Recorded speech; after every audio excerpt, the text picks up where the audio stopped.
Bibles, turn to Genesis chapter 21. Genesis chapter 21. And in this chapter we have familiar characters, but kind of an unfamiliar story. Genesis chapter 21 and verse 9. A couple verses before verse 9, Isaac was born. And Isaac was the promised seed of Abraham. But we know that Abraham took matters into his own hands and slept with Hagar. And so here we have Hagar and Ishmael living with Abraham and Sarah at this time, and Isaac was born. Look at verse 9. And Sarah saw the son of Hagar the Egyptian, which she had borne unto Abraham, mocking. Wherefore she said unto Abraham, Cast out this bondwoman and her son. For the son of this bondwoman shall not be heir with my son, even with Isaac. And the thing was grievous in Abraham's sight because of his son. And God said unto Abraham, Let it not be grievous in thy sight because of the lad, and because of thy bondwoman. In all that Sarah hath said unto thee, hearken unto her voice. For in Isaac shall thy seed be called, and also of the son of the bondwoman will I make a nation, because he is thy seed. And Abraham rose up early in the morning, and took bread and a bottle of water, and gave it to Hagar, putting it on her shoulder and the child, and sent her away. We've all had times where our reality wasn't necessarily our expectation, whether it be on a minor scale or whether it be on a bigger scale. You know, I remember one Christmas present that I was looking forward to so much. I would go in the mall and they had the kiosk set up, and it was a magic worm. And you know, they always had these like people who showed you how the toy worked, right? So, and they would get me involved too. So what it was is just literally a blue worm about this big, and it would magically go around your hand. And it just looked so cool. And you know, as a little boy, he'd be like, come here, come here. And so I gave him my hand, and it would just go in between my fingers. And I'm like, how in the world does this work? Is it some sort of like, does the skin attach it or something? I have no idea. So that's what I wanted for Christmas. And you know, lo and behold, I got it. And I open it up, and there's a string attached to it. So I'm like, okay, well, I get out my scissors, and I cut off the string.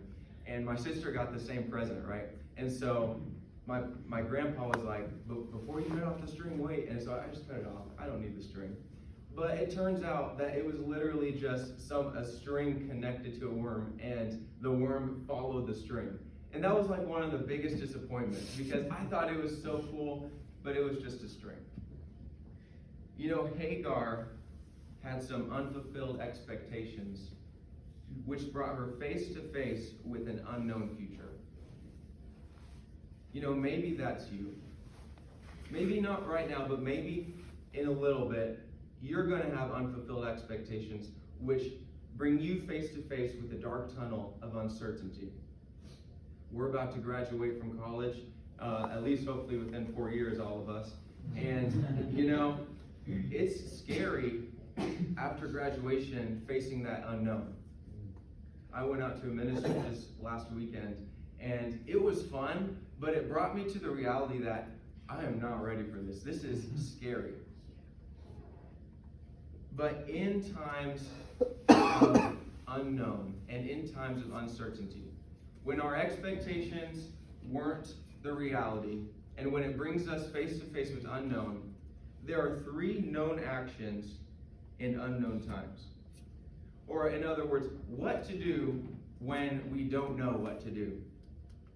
The first thing I see here in verse number 14 that Hagar does is she walks in the light that God has given her. Look at verse 14. And she departed and wandered in the wilderness of Beersheba. She had no idea what her future held. But God had said in the previous verse that this was his will for her life. So she knew that that was the right thing to do. While God's will for your life might be unknown, God's will for today is always known. While God's will for your life 20 years down the road, we might not know it, but we know what we should do today. God's will for our life today is have a relationship with Him. Because God's will isn't a location or a vocation, but ultimately it's a relationship with Him. So are we so focused on the unknown that we're forgetting what we do know? Proverbs 16:9 says that the Lord directs our steps. We want the Lord to direct the entire pathway. But that just doesn't happen. Psalm 119 says, "Thy word is a lamp unto my feet and a light unto my path." God promises to reveal the next step. And here in this verse, Hagar didn't know what was down the road, but she knew what the right thing to do and the next step was, and she did it. So, what to do when you don't know what to do? Well, number one, walk in the light that God has given you. Number two, steward your present responsibilities. Verse 15 says, "And the water was spent in the bottle, and she cast the child under one of the shrubs." Hagar did not have much. You know, she was sent with bread, and she was sent with the bottle of water. And after these two things were gone, all she had was Ishmael. And she could have easily maybe neglected him and cared about her own state. But she stewarded what God gave her, even if it was small. Even if it was only one thing, she stewarded her present responsibility. We all have present responsibilities in here. And while we may not think that it's a lot, how we respond to this responsibility will determine how God gives us more responsibilities. So if we don't think that just simply being on a bus route is big stuff, if we don't steward the souls that God has given us on our bus route, then why would God give us more souls? Because we know that if we steward what we have, then God will bless us. But if we're unfaithful in the little, then why would God bless us with the bigger and better? Don't expect God to show you bigger and better things until you are faithful in the small things. Number one, walk in the light that God has given you. Number two, steward your present responsibilities. And then number three, look at verse 16. "And she went and sat her down over against him, a good way off, as it were bowshot. For she said, Let me not see death, the death of the child. And she sat over against him, and lifted up her voice, and wept." Number three, beg God to provide. There have been many times in my friendships, or even my relationship with Elena, that this phrase has come up. "I didn't know that you wanted me to do this because you didn't tell me to."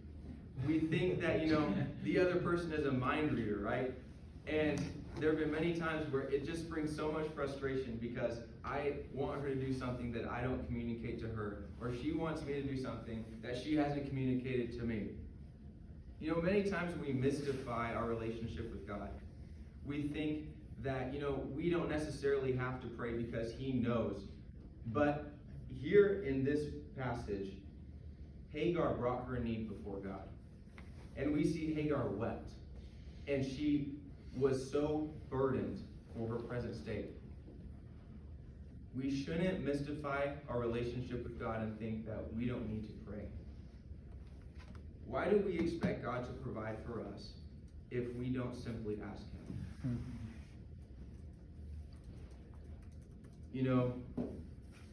We're all going to be faced with a tunnel of uncertainty, just like Hagar was.